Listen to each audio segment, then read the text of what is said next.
মানুষের ভিতরে কিন্তু একটা শিল্প ঢুকিয়ে দিতে পারো। একটা বিষয় চিন্তা করে দেখো, বাংলাদেশে 18 কোটি মানুষ আছে।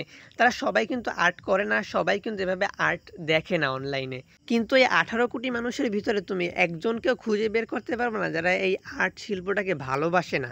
একটা আর্ট দেখলে কতক্ষণ দাঁড়াইয়ে সেটা উপভোগ করে না এমন মানুষ কিন্তু পাবা না। সকলেই আর্ট প্রেমী, সকলেই আর্ট ভালোবাসে।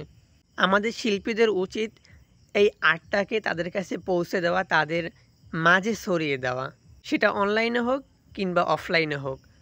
আমরা এই আউটডোর আর্টওয়ার্কের মাধ্যমে কি করতে পারি দেখো, আমরা এই মানুষগুলোর মাঝেও এই আমাদের প্রতিভা ছড়াইতে পারি, আবার অনলাইনেও মানুষের কাছে প্রতিভা ছড়াইতে পারি। একটা কাজ দিয়ে 2 দিকে আমরা সামলাইতে পারি। কে না চায় নিজের স্কিলগুলোকে সবার মাঝে পৌঁছে দিতে, সবার মাঝে ছড়িয়ে দিতে? সবাই চায়। এই যে একটা ভাই দেখতেছো পেন্সিল স্কেচ করতেছে।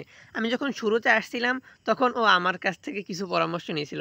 তারপর আমি ওরে বললাম যে, "ভাই তুমি আসো আমি তোমাকে শিখিয়ে দেব।" তো এখন ও রোজ আমার পাশে এসে বসে, আমি ওকে টুকটাক পরামর্শ দেওয়ার চেষ্টা করি। এখন যদি আমার এই কাজটা যদি আমি আউটডোরে না এসে ইনডোরে বসে করতাম তাহলে কিন্তু এই ভাইটা আমাকে দেখতো না, আর আমার কাছে এসে বসতোও না, আর উৎসাহিতও হতো না। ও যেভাবে পারে সেভাবেই করতে থাকতো। তো আমাদের উচিত আমাদের সব কাজগুলোকে সবার মাঝে ছড়িয়ে দেওয়া এবং সবাইকে কিছু না কিছু হলেও শিক্ষা দেওয়া। তো আজকের ভিডিও এই পর্যন্তই, দেখা হবে নতুন ভিডিওতে। এতক্ষণ পর্যন্ত ভিডিওটা দেখার জন্য ধন্যবাদ।